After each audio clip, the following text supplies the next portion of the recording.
मैं भी वीर सावरकर। जी हाँ, मैं भी वीर सावरकर अंश मात्र, क्योंकि स्वतंत्र वीर विनायक दामोदर सावरकर एक महासागर है और मैं एक अंश मात्र।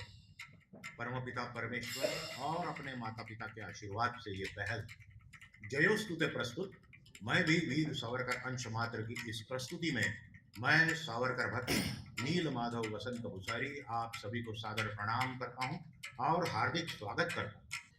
आज के इस आयोजन का उद्देश्य ही यह है कि अधिकतर जनमानस तक, घर घर तक वीर सावरकर पहुंचे, उनके अद्वितीय त्याग और राष्ट्र के प्रति समर्पण को आप तक पहुंचाना, और इन दिनों जो भ्रांतियां, गलत फहमियां बगैर पढ़े सोचे समझे प्रचारित प्रसारित की जा रही है, उनसे आप भ्रमित न हो और वास्तविकता जाने। मिलते हैं। मैं हूं स्वातंत्र वीर विनायक दामोदर सावरकर। चापेकर बंधु 22 जून 1897 को उसकी हत्या कर देते हैं।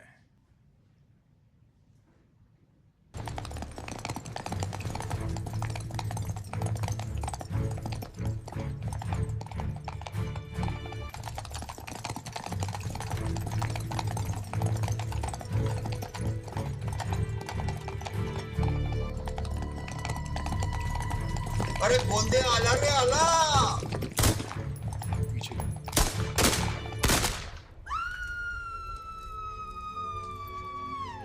इनसे मैं प्रेरणा लेता हूं और मेरे घर में एक अष्टभुजा देवी की प्रतिमा थी। उसके सामने खड़े रहकर मैं प्रतिज्ञा करता हूं कि मैं भारत की स्वतंत्रता के लिए सेतु बनकर कार्य करूंगा, प्राणार्पण करूंगा, और मेरे शब्द थे मारता मारता मरे तो लड़े, मराठी में।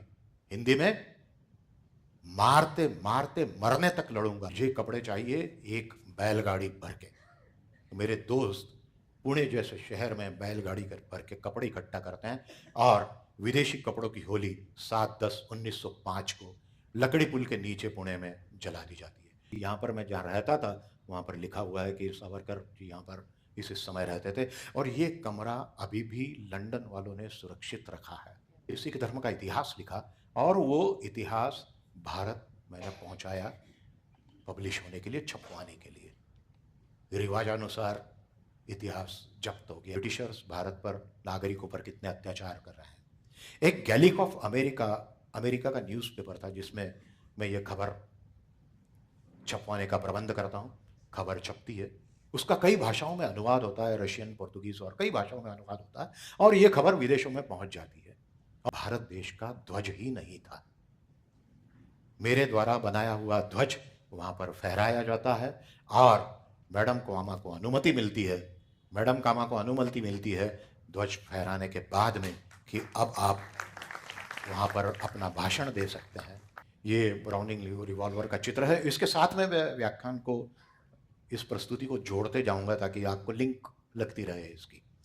इटालियन महिला ब्राउनिंग रिवॉल्वर पहुँचाने के लिए मुझे मदद करती है। उसी समय येसु वहिनी घर पर अकेली थी। भावाविवेश में आकर वो मुझे पत्र लिखती है कि अरे विनायक, अब क्या होगा देश का, हमारा क्या होगा, और हम इस क्रांति के सेतु को, इस कार्य को आगे कैसे बढ़ा पाएंगे। वे मुझे पत्र लिखती है और उसका मैं बढ़िया सा उत्तर लिखकर भेजता हूं। मूल कविता मराठी में है, 16 छंदों की कविता है, पर उसका हिंदी अनुवाद आपके सामने सुनिए।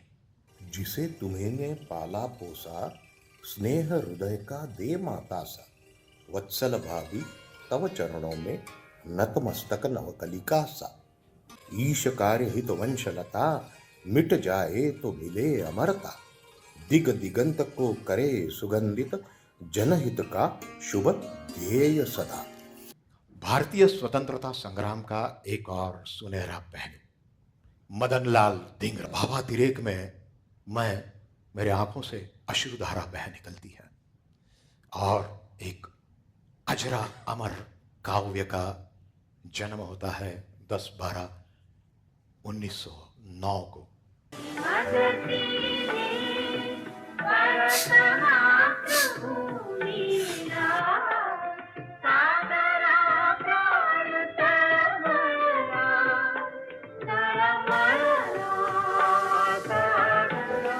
दुनिया की एकमात्र ऐसी किताब जिस पे छपने के पूर्व पाबंदी थी और जब चोरी छुपे छपी तब बिकने के ऊपर भी पाबंदी थी, किताब आगरा से पलायन।